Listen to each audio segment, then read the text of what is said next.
Langerias. Langerias. Langerias. Langerias. Langaras. Langaras. Langaras. Langaras. Langaras.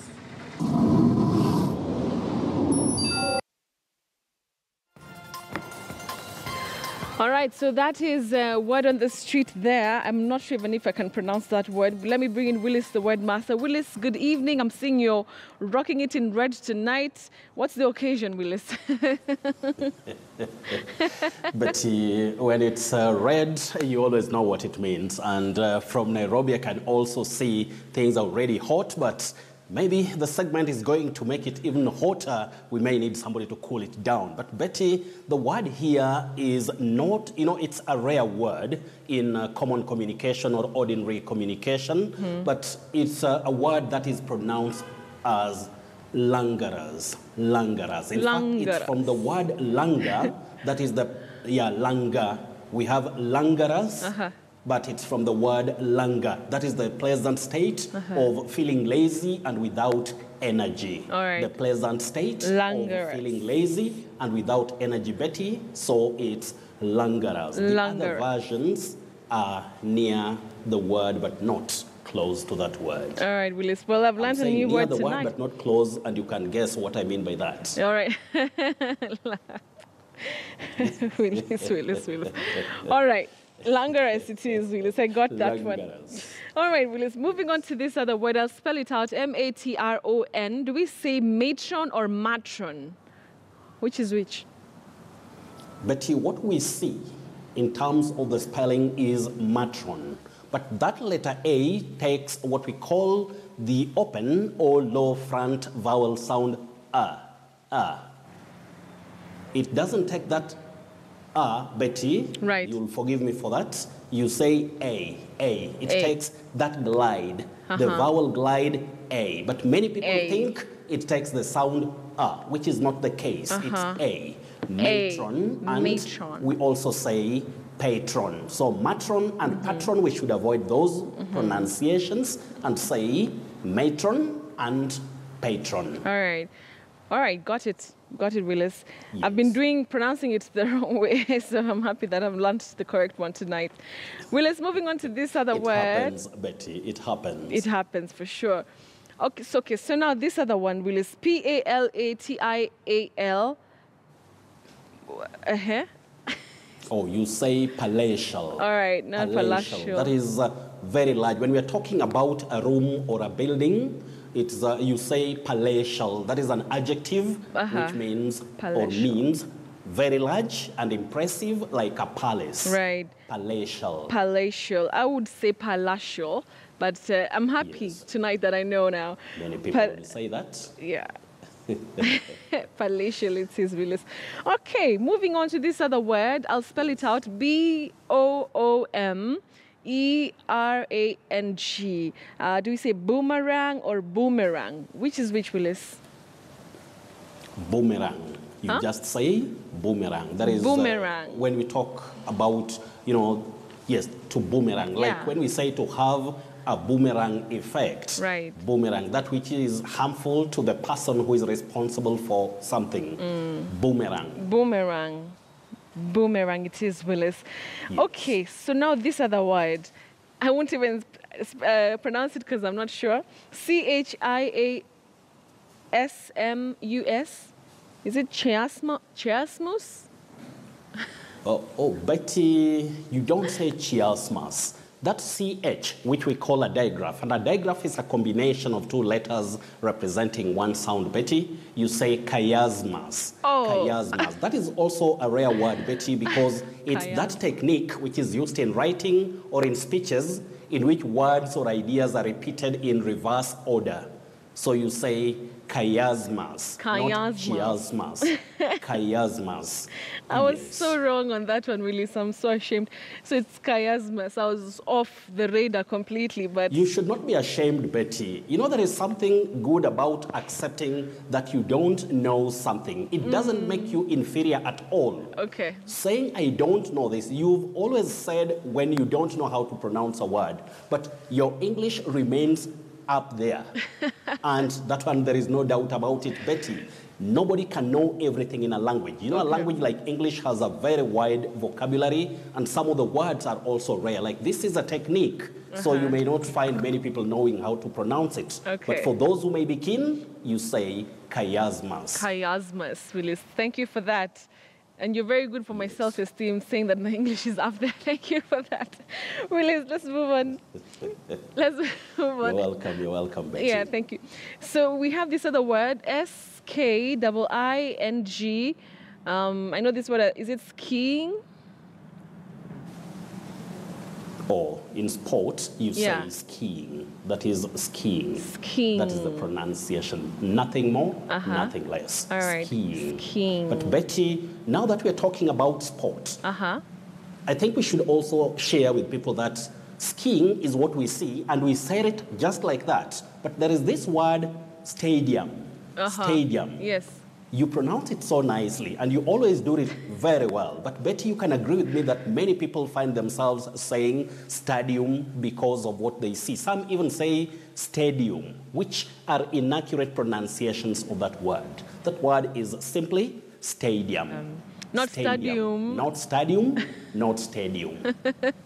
All right, Willis. But sometimes, you have, the mother tongue, which just pops in, and then you hear somebody saying stadium, and, it's, I think, as long as we communicate, Willis, but it's good to know the proper English. The problem in this case, Betty, technically, we talk about what we call phonetic spelling. You see, some of the local languages, including Kiswahili, we pronounce words in such languages the way they are spelled. We talk of that as phonetic spelling, where the letters or the sequences of letters just go with the sounds that are represented in such words. Like in Kiswahili, I told you one time, when you say baba, it's B-A-B-A, just the way it's spelled. We talk about phonetic spelling. In English, it's very tricky. You see stadium, but you say stadium because of the vowel transmutation in terms of the sound value in that word, stadium. You say letter A in an apple, not an apple. The letter is A, that is the name. But when you come to the sound in that word, it's apple, which is not the case in Kiswahili. If it's mzee, it's M-Z-E-E, mzee, full stop. But when it comes to English, sometimes I say it's a bit weird in terms of the phonology, that is the sound system or the speech sounds, and what we call now the orthography, that is the spelling system, Betty. But that is a topic for another day when we meet. I know, Willis. You said a number of words there, including is it transmutation? And I'm like, English is already sounding like some scientific language.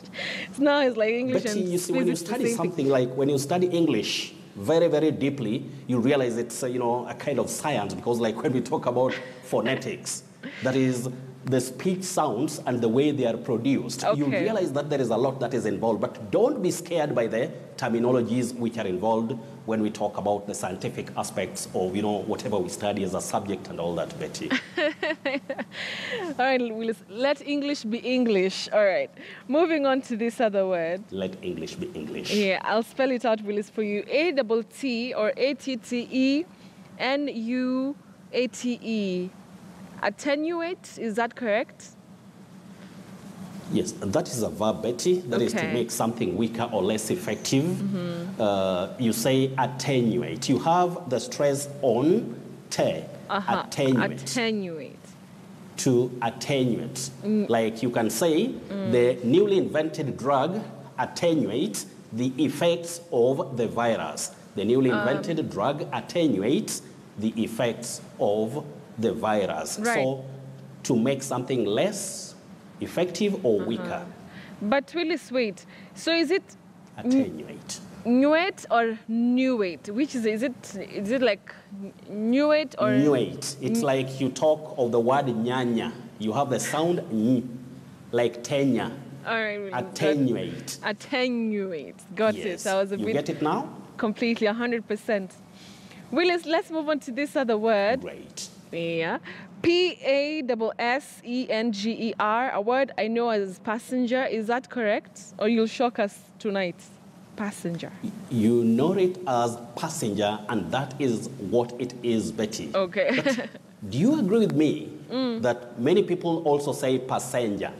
Very many. You talked of mother tongue influence. Yeah. Or first language influence. Passenger. Sometimes there are people who find themselves saying passenger. Imagine, yeah. So the stress itself is at the onset, the beginning of the word. You say passenger. Passenger. Don't say passenger and don't say passenger. Passenger. Just like messenger. Don't say messenger or messenger. Messenger, passenger. All right. You get it there. I got it, Willis. I'm loving the feedback question tonight, Willis. It's coming from engineer Harry Lubanga of Kigali, Rwanda. Thank you for watching. He's asking about this word. I'll spell it out. Fuselage. It's a word that I also have a problem with, Willis. How do you pronounce this word? Let's just even have it on our screens. Betty, in the first place, that word is from French. So don't say lage. You say large. Fuselage. What? Fuselage. That is the main part of an aircraft in which, passengers and goods are carried. Fuselage. Don't say fuselage, fuselage, and all that. It's fuselage. Willis. Fuselage. A bit tricky. That is such a surprise, Willis. But manageable, Betty. It's indeed manageable. Yes. But seriously, this is a surprise for me because tricky. I'm the one who always says fuselage very confidently. But it's good to know that it's actually, I didn't even know it's a French word. It says fuselage. You remember my advice? Yeah. Never be too confident of pronunciations until you are sure of what you are saying. Betty, some of these pronunciations, especially in English, you see the problem with English, it has words which are borrowed from so many other languages. So you may think it's what you see or what you're used to in terms of the letter sequence, when the origin of that word, or matters of etymology, Betty, you may find sometimes you are saying your own things, or things which are distant relatives to English. And I apologize for using such a phrase. So, Betty, we can go to the other feedback questions, and we start with Doreen Ida Tala of Lucky Summer. Doreen, you say inquisitive. Inquisitive. Don't say inquisitive. Use the voiced sound Z, inquisitive. Philip Luther of Mumias, you say rendezvous, but you can also say rendezvous or ra. Rendezvous, rendezvous, rendezvous. What you should avoid is rendezvous. Common but horrible. I'm sorry also to use that word horrible, but don't say rendezvous. You say rendezvous, rendezvous, rendezvous, and those are now the pronunciations. This word is also from French, if I'm not wrong. Regina Nyaboke W, you say serendipity. Serendipity. A mouthful there, Betty. I like that word. That is the fact of something interesting. That word, you like it? So much. It's such a nice word. That is why I believe you like it. You say serendipity. And that is the fact of something interesting or pleasant happening by chance. By chance. Serendipity. So Regina Nyaboke W, I hope you've got it, and our dear viewers. Regina. Paul Odeng, your word has two acceptable pronunciations. You can say furor, or you can also say furori. Furor or furore. Both are acceptable, or they are alternatives. Gladys Cherono of Serena Hotels in Nairobi. Betty, Serena? I know you'll ask me a question there. Willis, why do you say Serena? Yeah. That name that we locally say Serena is actually pronounced as Serena. But we can also say Serena Hotels or Serena Hotels. Serena. Wow. Do you know the two sisters who play lawn tennis? That is Serena and Venus. Many people find themselves saying Serena Williams and Venus Williams. But those names are Serena and Venus. So when we know, it becomes easier and we get that confidence. It's interesting, I know, but check it. I'll check it. Hotels, and we have the name Venus. So Gladys Cherono, a wonderful lady from Serena Hotels in Nairobi, and Frederick Cheruyot, also a wonderful man, or I'll say a wonderful gentleman from Nairobi. You say yacht, not yacht. And the spelling is Y-A-C-H-T. yacht. That leisure boat. Don't say yacht. Sometimes in school, children Yacht. find themselves, Yacht. being told, letter Y, sound E for yachting, which is not there in English. You say Yachting. yachting. Yacht, yachting. Yachting. Y-A-C-H-T-I-N-G, yachting. Yachting. Y-A-C-H-T, yacht. Check it. If you get yacht, maybe I'll give you some prize. It's Then okay. I'm there sure I is won't. a county in England, many people say Worcestershire. Yes, Worcestershire. that word, Willis. Worcestershire. It's not that way, Betty. You say Worcestershire. Worcestershire. And Worcestershire. many people say they wasted so many letters instead of just writing a few letters to represent Worcestershire. Worcestershire. That is it. Languages have their orthographic and phonological systems which cannot be changed. So you say Worcestershire and Worcestershire. yacht. That is Cherono of Serena Hotels and Frederick Cherry Serena. Yacht. Yes. Euralia J. Abongo. You say cohere. Cohere, not cohere. Cohere. Then you say cohesion. Betty, how many people do you hear saying cohesion? I know. Cohesion. Many, even I sometimes say cohesion. But inaccurate. I'm so wrong. Yeah. But That it's is good wrong, to Betty. know. You say cohesion. Cohesion. Then we have Maya Shan Olo. I would say Mia Shan Olo of Hopes and Dreams Montessori Kindergarten in Nairobi. And Ian David. You say focus and concentrate.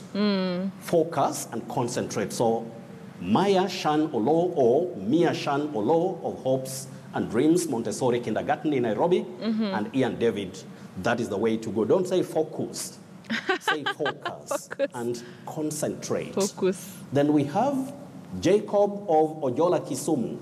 Don't say DSL. That is very common locally from what we see. DSL, but avoid that. Pronounce that word as diesel.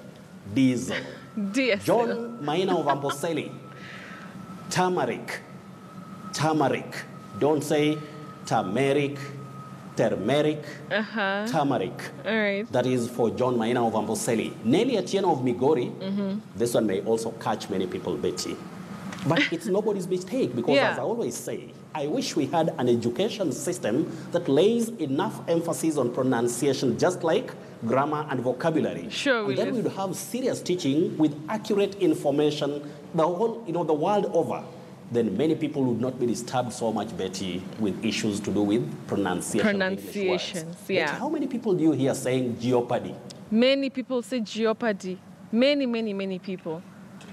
But remember, that letter O is silent. All right. You say jeopardy, not Jeopardy. jeopardy. Then you Jeopardy. say jeopardize, not jeopardize. Then from the technical controls at KTN, I'm seeing one man also called Simon. Yeah. Simon, your word is very interesting, and Betty, we should listen good here. I'm listening. R-O-U-T-E, Yeah. root 33, root 28. Root that is when 125. we're talking about the British pronunciation. Right. R-O-U-T-E Yes, is yes. root. But what may be confusing to many people is the American pronunciation, which is also route instead of root. So sometimes, since our education system does not tell us or draw a line between British and American pronunciation, a child or a learner may hear of root for R-O-U-T-E. All right. Then So it's goes to another environment and hears route.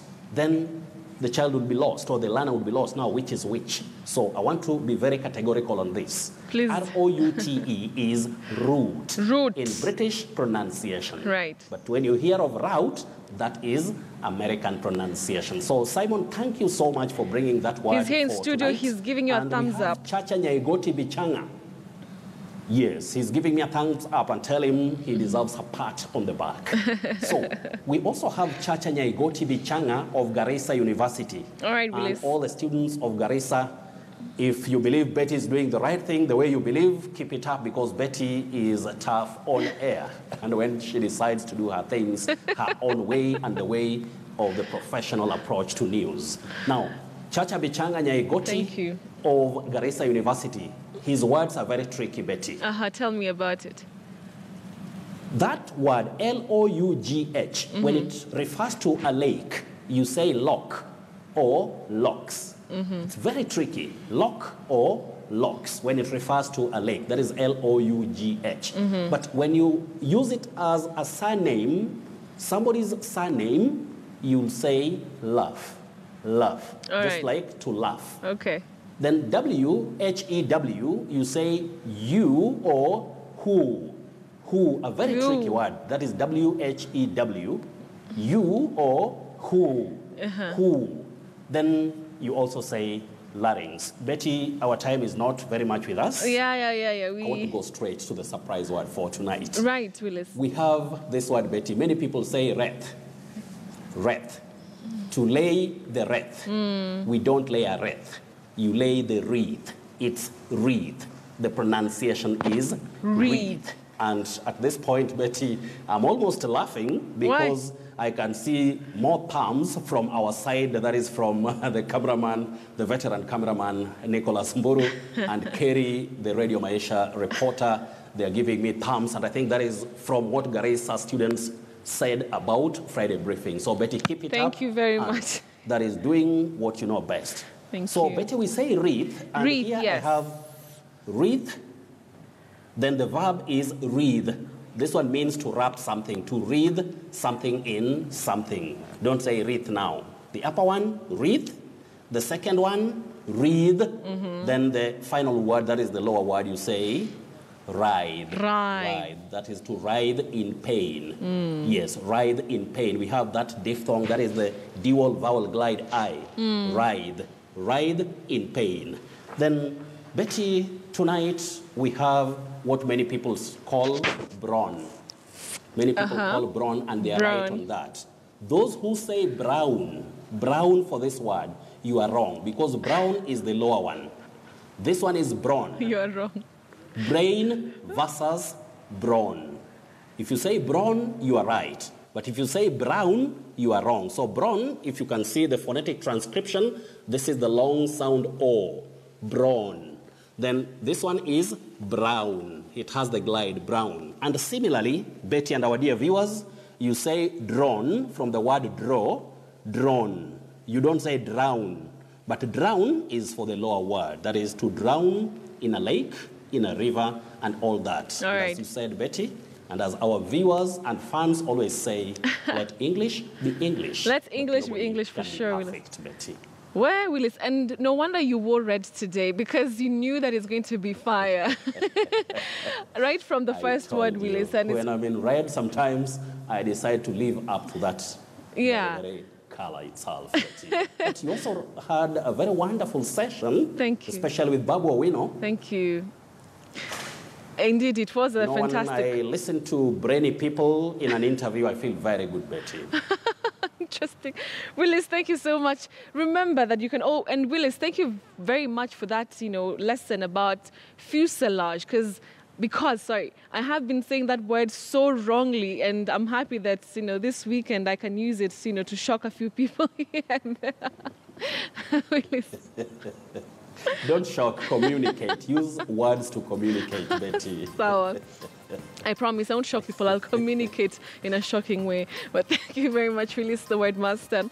Remember that you can always reach Willis on his Twitter handle at WillisOcheng1, and or you can just choose to wait for Friday briefing every Friday night, 9 p.m., where we do great things here, including minding our pronunciations, minding our language. Thank you very much for watching. I think I'm turning to this camera right now. And